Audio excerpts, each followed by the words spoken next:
If you can follow a recipe to bake a cake, then you can write a book. This makes so much more sense now why you are wearing a chef hat and apron. And why I use a whisk as a microphone. Happy New Year, business heroes. Someone once said, show me your friends and I'll show you your future. And I want my future to look pretty productive. So I'm excited to show you one of my friends who I'm not sure if I've actually shared this with her before, and if not, shame on me. But I find her truly inspiring, if not a little intimidating, by just how much stuff she seems to be able to get done in a given day. Jennifer Harshman is a writer, an editor, a publisher, and a coach.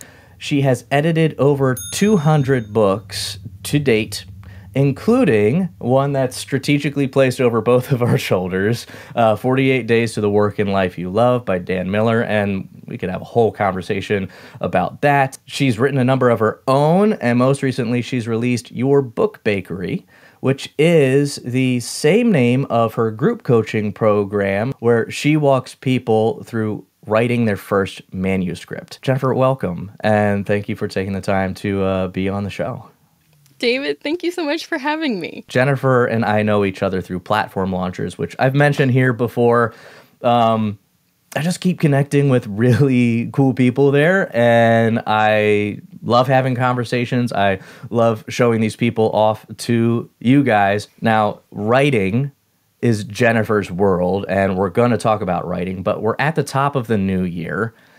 So I thought it would be apt to also talk a little bit about habits and productivity and some other stuff to help folks maintain momentum through 2023.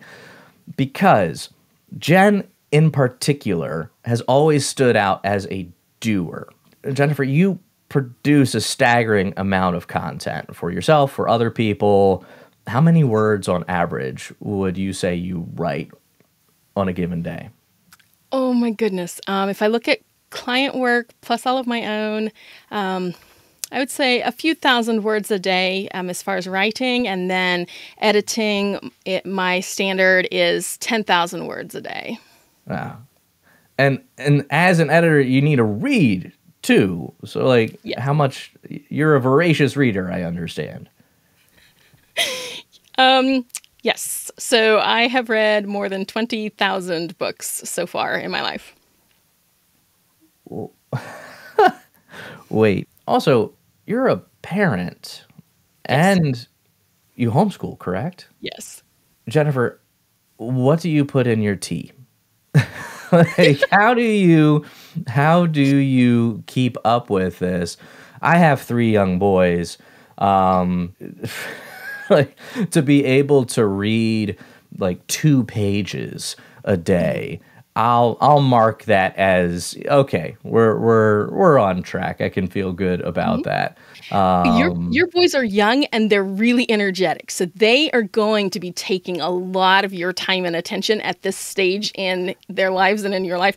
So please don't feel like you have to, we do not have to compare, or don't feel like you don't stack up or anything. You're amazing, David. Not comparing. I just want to acknowledge that you have done what you've done, and you're running a business. Like, you're not just, your job isn't to read books just because you love reading books. It's like you have turned this into a business that supports your family, so you can teach your kids, raise them at home, be close with your family, have the life that you love, and you manage it. So like, what do you keep in front of you? Like, where does that drive come from?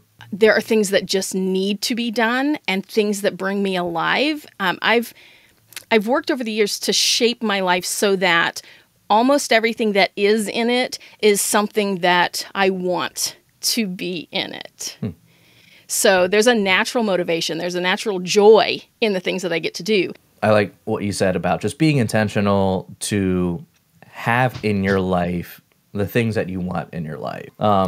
But still, you are choosing to fill your life with still a lot of work and a lot of production. Do you have systems or tools that help you generate all Yes. of this output? Yes. So I use a calendar and have things blocked off for, every hour of the day. I know what is there, even if it's rest. And I do make time for rest, recreation, recuperation. I also use a project management tool called Asana. And I have an online business manager. Amanda is my right arm. I would not be able to do half of the things that I do without Amanda and my other team members. So I thank God for them every day. And we have Slack, so there's lots of communication, and she just keeps things on track. If there's any kind of change, she can let me know what's coming up. So I have an exterior brain, so to speak. Okay. Can you talk about work sprints? This is something that I have seen you inviting people to join you for a work sprint on social media. How does that work? Okay, so I was introduced to this concept a long, long time ago, back when things were like AOL Instant Messenger. Okay. A couple of friends of mine and I would get on there and set a timer at the top of the hour. We would say whatever it was we were going to do during that time. We would go and do the thing and then come back 5 or 10 minutes before the next hour and account for what we had done with that time. So it was really helpful because it was a finite amount of time, so a defined chunk. And we knew that there were people on the other side that would be waiting to hear how we did. And that pressure, and it's a good pressure. It's nothing that's negative, but it's just a positive peer pressure kind of thing. It would help us to stay focused. And when you're focused, you can get a lot more done. How much time do you normally set for these? Normally, we'll take about the first 5 minutes to tell each other what we're doing, what we plan to accomplish during that hour, and then we come back about 5 minutes till. So about 45 or 50 minutes of focused work. That's cool. So you log on, kind of check in, and then Yes. are you on the whole time and mute cameras off, or do you you log off and log back on later for the It's up to checkout? the person. I stay on the whole time. I just turn my camera off and mute my mic. And that way I'm there in case anybody has some sort of question or they'll put something into the chat if they need help. But it's pretty quiet for that, 45 or 50 minutes. That's a really cool idea. And I have found definitely when you're working with people, but you're still able to be by yourself and quiet. So you have that accountability. It's like ghost accountability. That's a really cool concept. And when you come back at the end and you're like, hey, I give myself a 9 out of 10 because I did all this stuff. You get to celebrate each other's wins in real time. And that's just so motivating. I like that. I like that a lot. Any other tips to kind of just help get stuff done and stay focused on goals? I would tell people, break things down. I like to use the phrase bite size. It goes with the whole baker thing. Break things down into bite-sized chunks, because when you do that, that overwhelming feeling, it just goes away. When you just remind yourself, I'm only doing this right now, all the rest of that will still be there when I'm ready to get to it. Well, step back. I realize we each have different strong suits. I started this interview off like I was staring at the sun. I can't believe how much work you get done. And consequently, I revealed myself as the unmotivated and lazy person that I truly am. No, I do work, but it's different types of work. There are things that come naturally to me that may not come naturally to you. I can generate a lot of output, but in the form of maybe web design or video editing or some other marketing work. For someone else, it might be artisan bread or home inspections or veterinary care. For you, your form is writing. Usually. But I've heard you say on several occasions that almost anyone can write a book. Yes. Is that true? Because part of me, I mean, I believe you.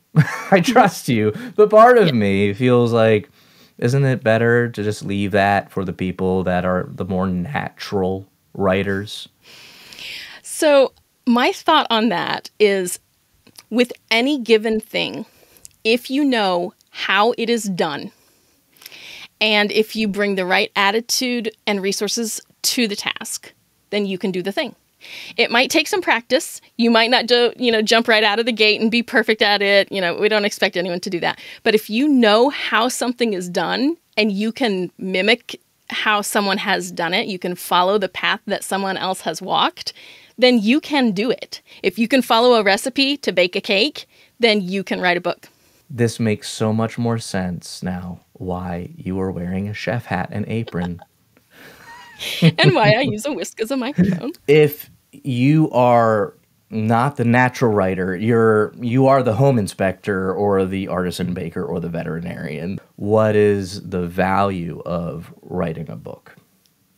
Oh, goodness. I love that question. A book can do so much.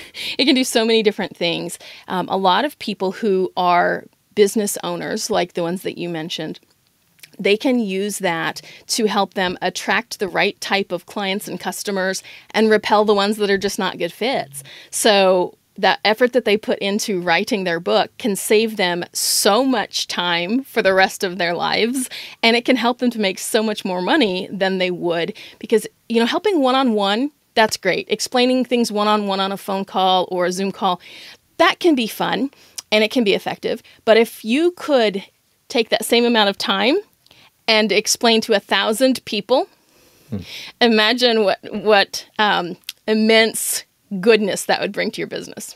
Now, I imagine these people would also probably be the ones really doubting their ability to write a book. So what would you say to maybe push them over the edge into actually pursuing this path?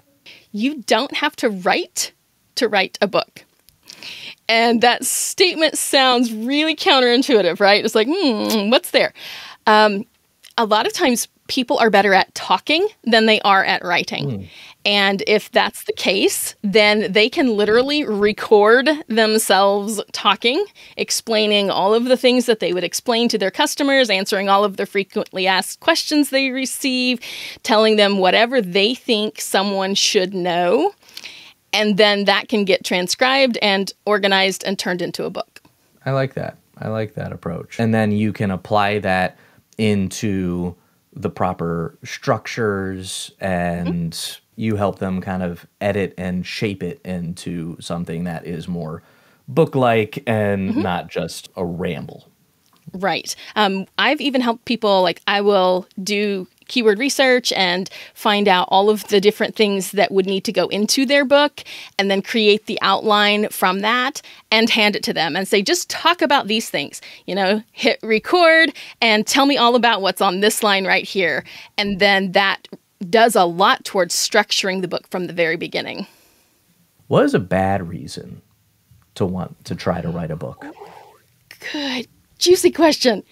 A bad reason to write a book is thinking that you're going to become a millionaire directly from your book sales. For most people, that doesn't happen. I think the average now is like fewer than 300 books sell, 300 copies of a book will sell during that book's lifetime. And a lot of people get really disheartened whenever they hear that. They're like, oh gosh, well, I was hoping to get rich off of this book I'm writing. That doesn't mean that they won't make a lot of good money as a result from it, but it's not directly from the sales. It's from giving away their book to people who are influencers, who can bring them business for people who may become their customers or clients down the road. It just opens so many doors to so many opportunities. A lot of my clients are coaches and want to be public speakers, and having a book in hand has helped them get on so many stages and just really grow their clientele because they have that authority, and if you look at the word authority, it contains the word author. So being an author lends a lot of credibility. I think a lot of value, probably for most people, would not come from the revenue a book generates, but like you said, just the legitimacy that it Yes. provides you. And here is something, just a package of your ideas and helpful information. It positions you as somebody who wants to share knowledge, and has knowledge to share. And that's really powerful. But is this overplayed at all? I did hear somebody call out one time, like people using books like business cards, but there really isn't that much helpful content in it, or even ran it through Chat GPT or something like that. Are we at a point in time where books for business promotion purposes are starting to maybe not have as much sizzle as it once did? Not in my experience. And something to keep in mind, if you put genuinely helpful information in your book, if your motivation is good, I think in my experience, everyone that I have worked with, it has been a beneficial thing. Now, a lot of people will not read your book. This surprises people too. So you give them a book or they buy it, whatever, it goes on their shelf, and most of the time they will not read it. Now, don't take this as a personal affront. It has nothing to do with you or the quality of the book that you've created. It has to do with them being busy and not taking the time. But it still benefits them and you because they have that resource right there at their fingertips. They can go to it whenever they want to. And it is that, hefty business card. Like, they might not read your book, but they see your book. And whenever someone in their life has whatever it is that you offer, oh yeah, I've got this book right here. This guy is the one you need to go to. David is the go-to. Thank you for talking about value, because that is something that when people are trying to use books or anything as a way just to gain for themselves without having any thought of actually providing real, genuine value for people, is something that drives me up the wall. And it's bad business. It's something that isn't going to give you sustainable satisfaction or sustainable income as soon as people kind of find you out as somebody who's essentially just a scammer. I don't know if you have any thoughts on that. I do have a thought on that. A long time ago, when I was wanting to start my business, I was, of course, reading all sorts of books, right? And a lot of the stuff that I came across felt so icky, like the bro marketing and all the spammy scammy junk. And I was like, no. If this is business, I don't want to have anything to do with it. If this is how sales has to be done, I don't want to touch it. And I found a book that was amazing, and it's called The Referral of a Lifetime by Tim Templeton. And I loved that relational type of business. And it's, you find people who need what it is that you have to offer, and you offer it in a very genuine, helpful way. Yes, you're going to make money, but that's not your primary motivation. Your primary motivation is serving other people. And it's not anything that's dishonest or gross feeling or anything like that. And I thought, that's how I'm going to build my business. And that's what I did. Excellence and ease, those are my hallmarks. And then they enjoy that so much, they go and tell other people. So you can absolutely build a business in a way that feels good and right and wholesome. That's what we want to do. You mentioned my name.